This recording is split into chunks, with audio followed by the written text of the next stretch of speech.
O dahil mainit na topic ang korupsyon, anti-corruption din siya. Kailangan labanan ang widespread corruption sa bansa.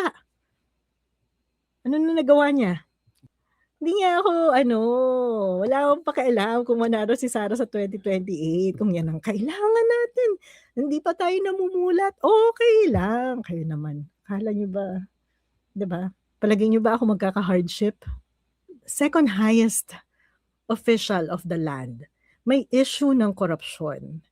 Anong ginawa niya? Sabi niya, galit na galit siya sa korupsyon at ginamit niya yung confidential fund to investigate Zaldico. Pero wala man lang evidence ng paglaban ng korupsyon. Wala man lang naging publicly available document na naging resulta ng paglaban niya ng korupsyon. Wala naman siyang kinasuhan kahit si Zaldico. Nung siya ay naging DepEd Secretary, napakadaming issue ng korupsyon sa DepEd, 'di ba? 'Di ba?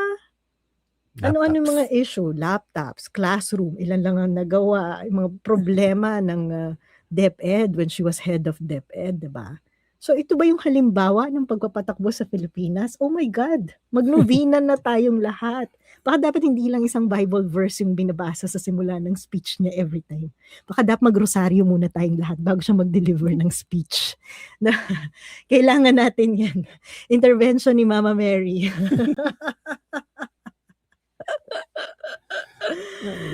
Diba? Hindi po bitterness ang tawag dito. Ang tawag dito ay disappointment because you were given power already. Imagine vice president ka na, tapos wala ka pa rin nagawa.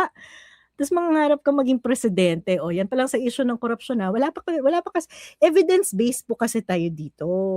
So maglatag kayo ng ebidensya na pagkagalit niya ng korupsyon, ay kaya niyong maglatag ng pagpapatunay na may ginawa siya laban sa korupsyon. Vice president ka na nga, feeling mo, hindi ka pa empowered.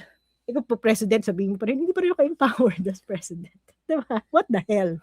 Diba? Ano, Prof. Dan? Hindi nga raw siya pwede magsampa ng kaso. Dahil? Bawal Practice daw of profession.